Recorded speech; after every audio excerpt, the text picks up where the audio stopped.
दोस्तों, गाजा में इजराइल की तबाही के बीच पड़ोसी देश जॉर्डन ने हमास का समर्थन करते हुए इजराइल को कड़ी चेतावनी दी है। जॉर्डन के विदेश मंत्री आमन साफरी ने कहा कि इजराइल हमास का सफाया नहीं कर पाएगा।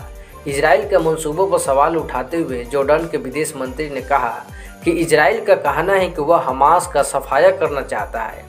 यहाँ बहुत सारे सैन्य लोग हैं, मुझे समझ नहीं आता यह उद्देश्य कैसे पूरा किया जा सकता है। आमन साफरी ने इजराइल को चेतावनी देते हुए कहा कि हमास हमारा देश इस तरह के विस्थापन को रोकने के लिए जो कुछ भी करना होगा करेगा। हम ऐसा कभी नहीं होने देंगे।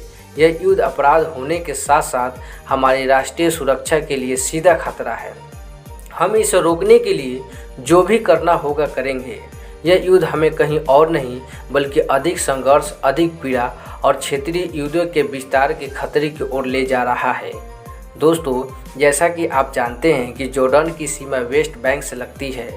गाजा युद्ध ने जॉर्डन में उथल पुथल की आशंका पैदा कर दी है और अधिकारियों को यह जोखिम दिखाई देने लगा है कि इजराइल वेस्ट बैंक से फिलिस्तीनियों को सामूहिक रूप से निकाल सकता है। वहीं 7 अक्टूबर को इजराइल में घातक हमले के बाद से इजराइल ने हमास को नष्ट करने की कसम खाई। लेकिन सवाल खड़ा हो गया कि अगर हमास हार गया तो घनी आबादी वाले इलाके पर यानी गाजा पर शासन कौन करेगा। दरअसल 2007 से हमास गाजा पट्टी पर शासन कर रहा है।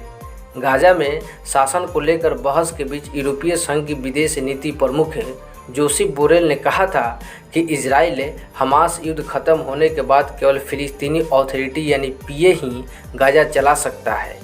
हमास अब गाजा पर नियंत्रण नहीं कर सकता, तो गाजा पर किसका नियंत्रण होगा? फिलिस्तीनी अथॉरिटी। वहीं फिलिस्तीनी राष्ट्रपति महमूद अब्बास ने कहा था कि अगर पूर्ण राजनीतिक समाधान हो जाए तो पीए गाजा के प्रशासन में भूमिका निभा सकता है। दोस्तों, आपको क्या लगता है हमास और इजराइल के जंग के खत्म होने के बाद कौन सा देश आगे आएगा गाजा को फिर से संवारने के लिए?